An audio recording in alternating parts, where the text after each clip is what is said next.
A salvação não é apenas curar uma pessoa doente, nem simplesmente fazer um coxo caminhar, mas é dar vida a um cadáver. Como quando Jesus fez diante do túmulo de Lázaro e exclamou: Lázaro, venha para fora.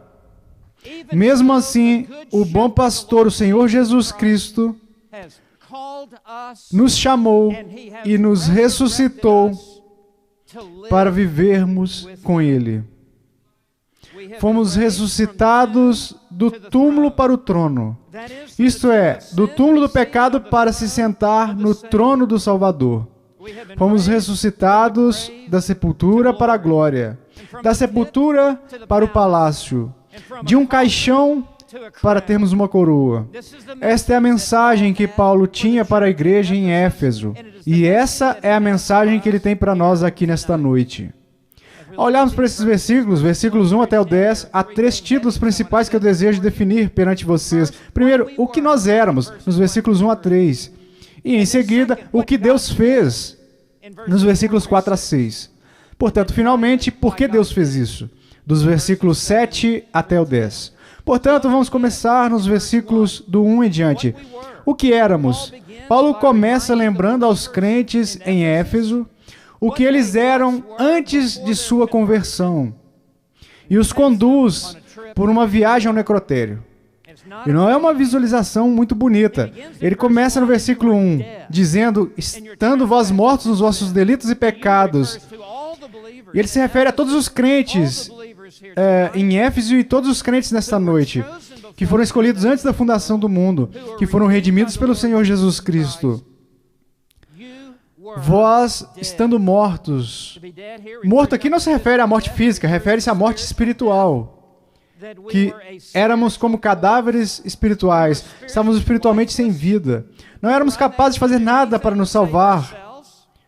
Éramos incapazes de escutar a verdade. Éramos incapazes de enxergar a verdade. Éramos incapazes de desejar a verdade. Não éramos capazes de responder a verdade. Estávamos definitivamente mortos, tanto quanto poderíamos estar. Lembro-me do dia em que eu estava no seminário e toda a minha teologia desmoronou com uma questão. Eu me lembro de onde eu estava sentado na sala e o professor estava dando uma aula sobre a pregação de George Whitefield. E ele fez a seguinte pergunta, relacionada ao estado espiritual daqueles a quem Whitefield estava pregando naquele dia. A pergunta foi: o que um homem morto é capaz de fazer? E simplesmente houve um silêncio absoluto. E eu continuei esperando que um dos meus colegas da classe respondesse à questão. Até que finalmente um aluno, lá na última carteira, disse: está fedendo. Isso é tudo que um homem morto pode fazer. Um homem morto não pode trabalhar, um homem morto não é capaz de crer, um homem morto não pode fazer nada para se recomendar a Deus. Um homem morto não pode ter desejos. Um homem morto não pode caminhar com os passos da fé. Um homem morto não tem vida dentro de si para escutar, para enxergar ou responder ao Evangelho de Jesus Cristo. Paulo disse aos crentes de Éfeso que vocês estão mortos, ou estavam mortos. Ele disse, nos vossos delitos e pecados. Ambas as palavras estão no plural. E representam a multidão de pecados que cada um deles já tinha cometido. Delitos está se referindo a passos falsos para distante do caminho que eles deveriam seguir. E pecados está se referindo a errar o alvo e ficar aquém do padrão que Deus possui. E ele diz, nos quais andaste outrora, toda a vida de vocês foi uma vida submersa no pecado. Toda a vida de vocês se afogaram em um oceano de pecado. E cada passo de suas vidas, ao realizar suas atividades diárias, era um passo a passo, a passo a passo até o pecado. Cada passo da vida de vocês, na caminhada que vocês viveram, era passo de pecado até transgressões contra Deus. Então Paulo desenvolve isso e diz que havia 3 grandes superpotências que mantinham cativo todo incrédulo, cativo nas correntes do pecado. E era o mundo, a carne e o diabo. E cada um deles muito mais poderosos do que qualquer incrédulo. E Paulo agora passa por esses 3 superpoderes, um de cada vez. As inclinações da nossa carne. As inclinações da nossa carne são desejos que são fortes, são compulsivos em prol do pecado. São apetites pelo pecado que nascem na nossa carne. A nossa carne pecaminosa, a natureza humana corrupta. E fazendo a vontade da carne, simplesmente alimentando essa carne, dando alimento a ela, havendo mais pecado, pelo qual vivíamos. E dos pensamentos. Os pensamentos são representados na mente, que realmente é o ponto de entrada para todas as coisas. Era consumido pela carne.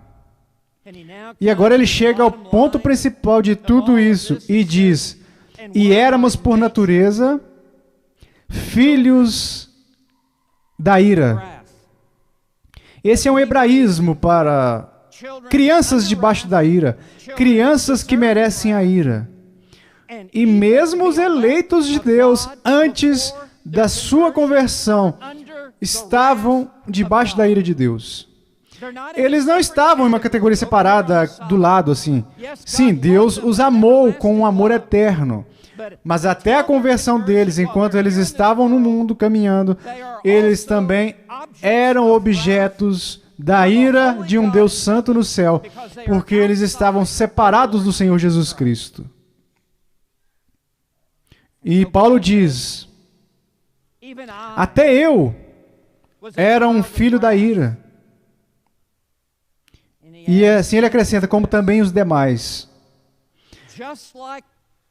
Assim como os não eleitos, assim como todos os outros incrédulos, eu, Paulo, também fui um incrédulo. E ele está dizendo, e eu fui um filho da ira. Esta é a doutrina da depravação total, amplificada, que ensina que cada parte do homem está radicalmente corrompida pelo pecado e que este homem está morto. A sua mente, seus pensamentos está obscuro.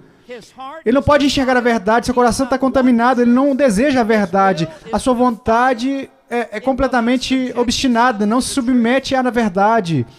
Isso deixa toda pessoa não convertida, até os eleitos de Deus, antes da conversão deles, completamente atormentados pela incapacidade moral, incapazes de salvar a si mesmos. E se vocês querem saber o que há de errado com o mundo hoje em dia, é isso, em poucas palavras.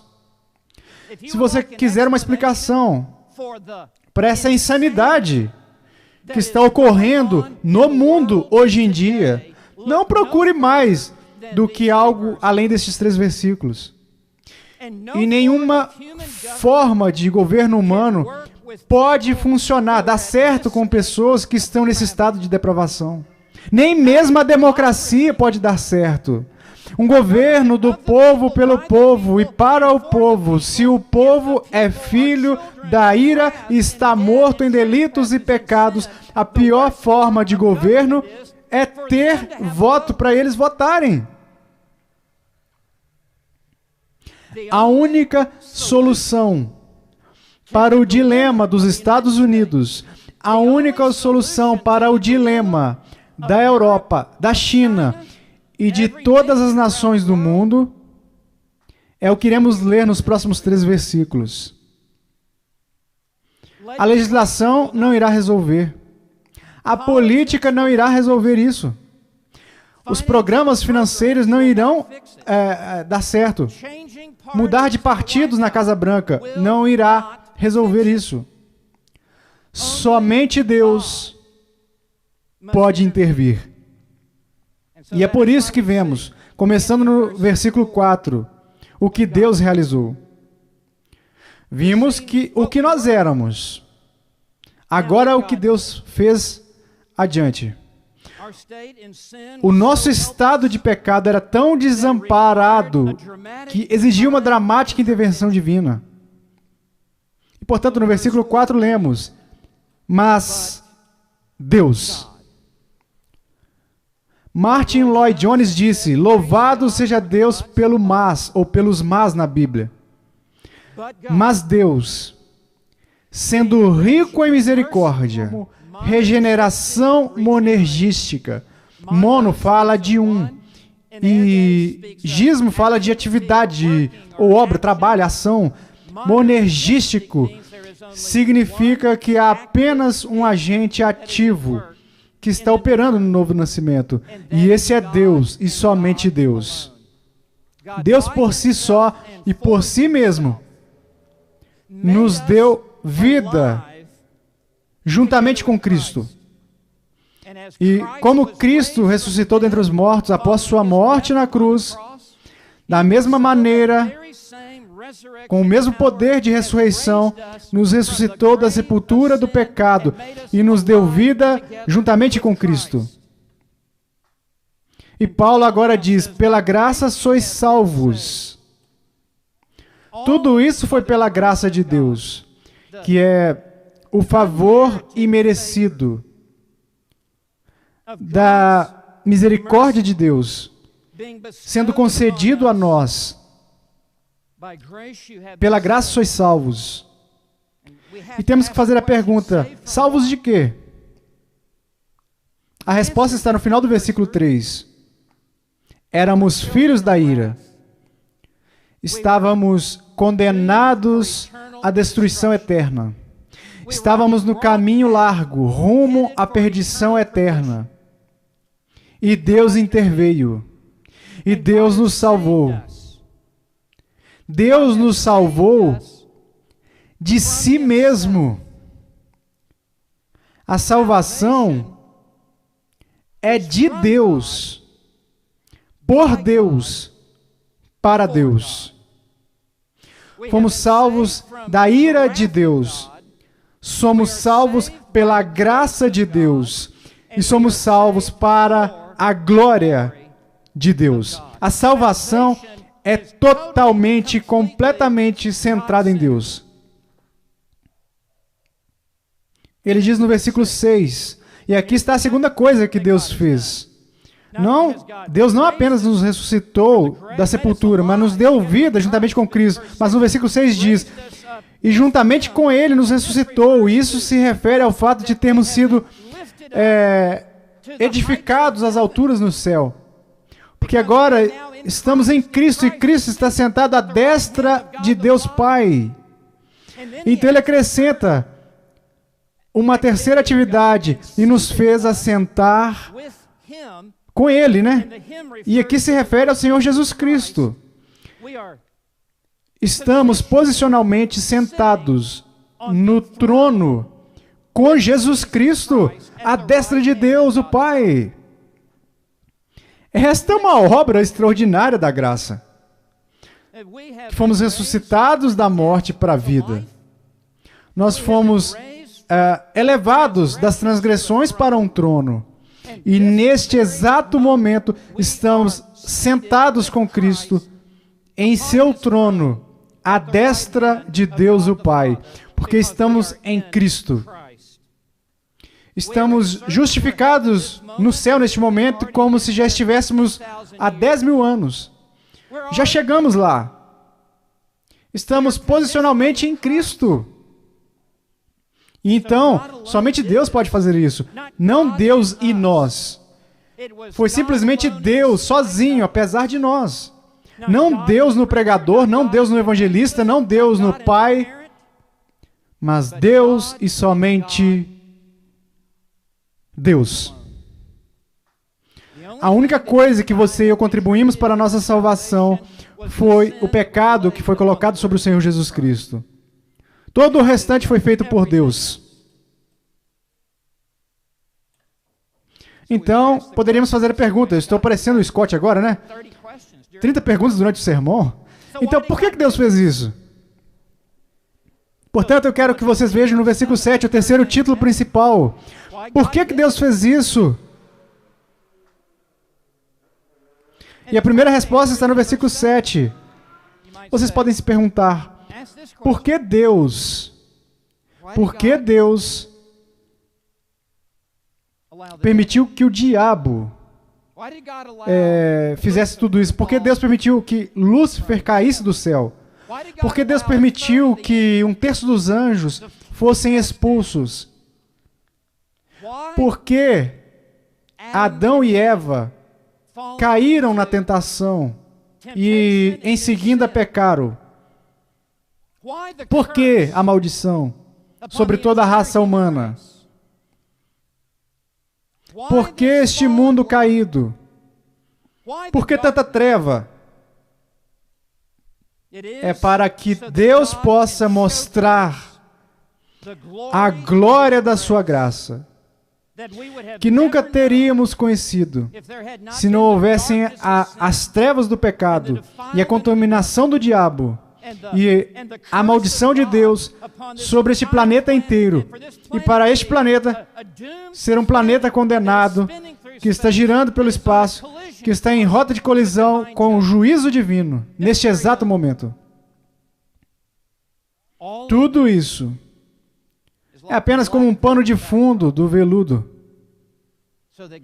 para que Deus possa colocar, exibir os diamantes da sua graça em plena exibição ao longo dos séculos vindouros.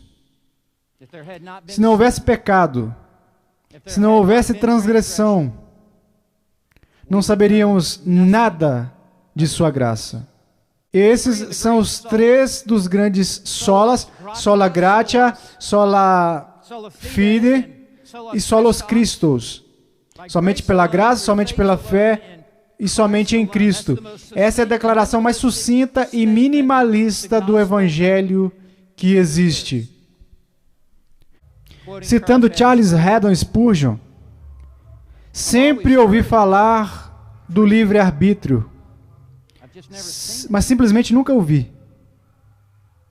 Não existe. Homens mortos não possuem livre-arbítrio.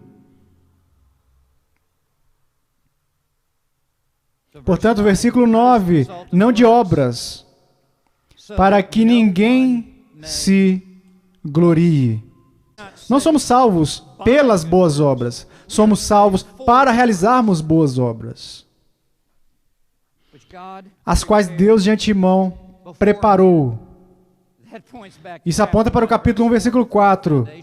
Antes da fundação do mundo, que Deus havia escrito no seu decreto eterno, desde os tempos imemoriais, no passado, Deus determinou quais seriam as boas obras que você iria realizar nesta vida e que Ele estabeleceu isso. E enquanto você estiver vivo no planeta Terra, ainda há mais trabalho para você realizar, até o dia em que você morrer.